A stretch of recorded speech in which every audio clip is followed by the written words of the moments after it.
The white pod enters the ship's docking bay. Rain Jexter breathes in the air and kisses the floor panels. Judah follows, the bloodhound, set foot on the spaceship for the first time in years.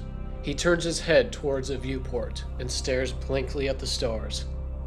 Arden is last to leave the pod. She's the most unsure of the crew. "You've never been on a star cruiser, have you?" Judah sensed. Arden could only look back at him. "I'm ready to get as far away from this planet as possible," said Rain.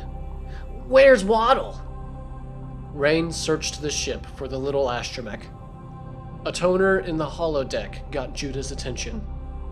He approached the hologram table and read the toner address. "Rain?" Judah gasped. "Judah!" Rain called from across the ship. "Waddle's power cell is drained. Why is he so dusty?" "Rain, get over here now!" Judah cried out. Rain sped over to the hologram table and read the toner address. Arden and Lucius followed. "Judah, these messages, what do they mean? What's wrong?" Arden asked, still in wonder of all the strange glowing technologies.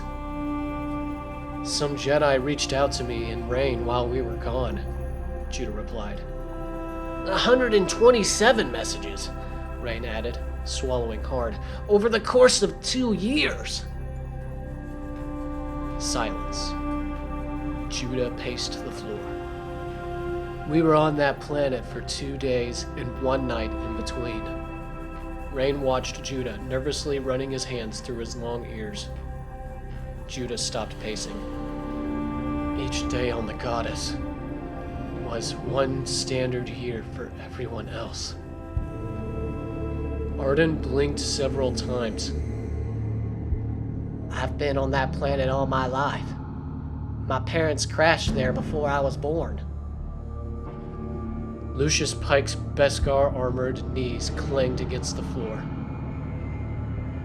"I thought I was on that planet for 5 years. You're telling me I've lost 2,000 years beyond my kin?" Arden put a comforting hand on Lucius's shoulder. It was the first time she'd seen anyone put a hand on Lucius, let alone the first time she'd touched him. Lucius's body language softened. "Baron Kuroda," Judah's eyes widened. "He sent me here for a reason. Something tells me our fates are connected." "I'm gonna put up the last message we received." Rain played with the controls. "Looks like it came in a week ago." A blue image of Zazen Fisto shimmered into view. "At this point, another message feels pointless," Zazen spoke. "Some believe you are dead. What we all have felt is your disappearance is somehow connected with what's happened these last couple of years. The Jedi King and his Baron Knights have waged a crusade against the Jedi way. This Jedi civil war has seen brethren turn on brethren. Many of us have been captured, others submitted to the Jedi Lord's ways.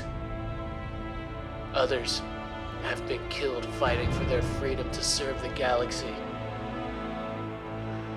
While the conflict has remained isolated only to the Jedi, we do not have a doubt in mind that if Baron continues to grow his power, this Jedi Empire will become a military power bent on galactic domination.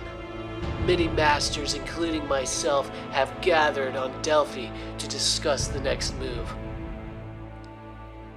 But no matter what we do, there will be death. I know this. But one thought has not escaped me. You. It does not seem coincidence that the day Baron made his intentions known to us all, that you suddenly disappeared.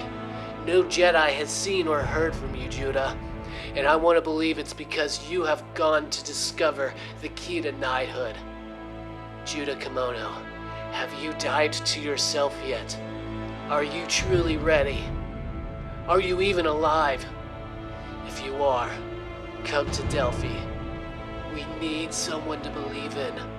If Baron found a way to get rid of you, it means you are his greatest concern.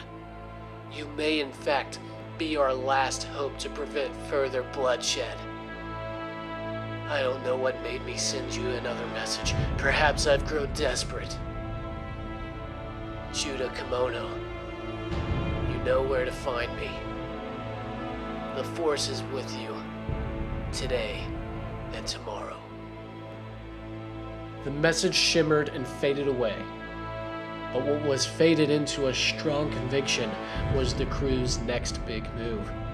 The four worked on the quantum rust for a day or so before the ship was functional again.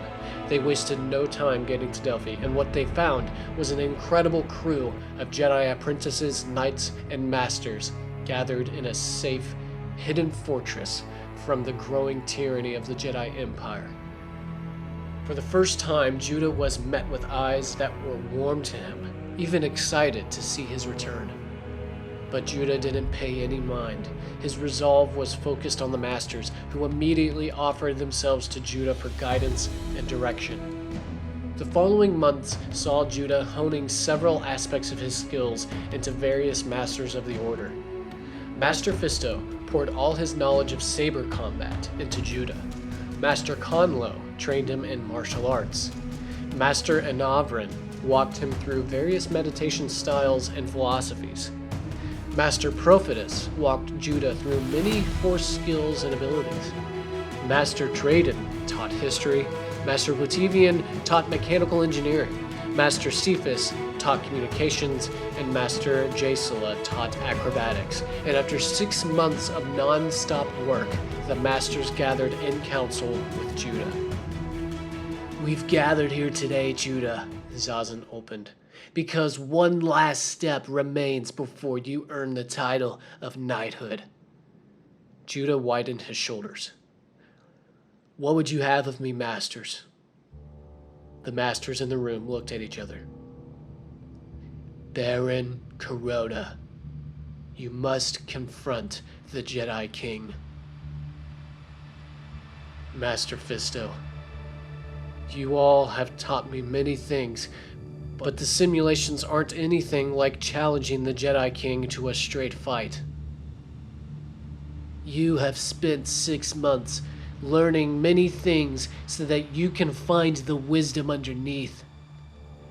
To become a Jedi means one has learned to apply his knowledge to his personal life." "This goes beyond my life," Judah frowned. "The fate of the Jedi may lie in my hands. I don't know if I can do this." "Rarely can a Jedi do anything, Judah," Master Fisto admitted. He stepped closer to Judah and looked deep into his eyes. "But it's the Force that makes the impossible possible. Are you up to the trial, my apprentice?" Judah kept his eyes on Zazen. He resisted the tears welling in his eyes. "Yes, I am willing, though I fear I will not be the same. We will need a way to get as many of us at the temple as possible. There could be a battle depending on how your duel fares," said Master Fisto. Judah thought for a moment. "I think I have a way." King Baron sits mightily on his throne. A pair of guardsmen rushed to him bearing news. "Lord Baron," they said, "there is a rebel knight approaching the gate." "Who is it?" "I know his face, though I do not recall his name," said the guard. "He is a Twi'lek." Baron's eyes subtly twitched, and a sharp exhale left his nostrils. "At long last," he muttered. "Let him through. Bring him to me." Judah Kimono is brought before the Jedi King. For a time, the two simply stare at one another. The king analyzes Judah, measuring him for his steel. Judah felt overcome with sorrow to see the grand halls of the Jedi monastery being tainted with the image of a throne. "I half expected you to arrive at my gate sooner, Judah Kimono."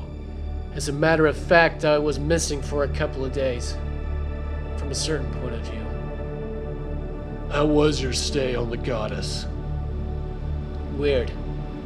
was weird, but productive. In fact, I've come to understand many things from that experience.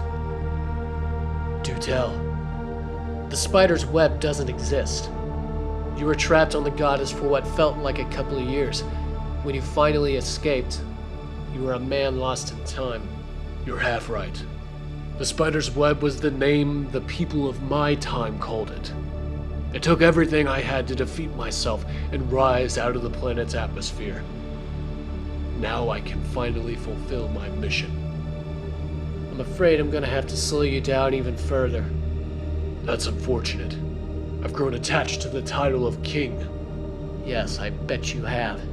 Judah ignited his silver blade. I challenge you to Sagiru. Today I dethrone you, my lord. Baron grinned. So be it, Ronin.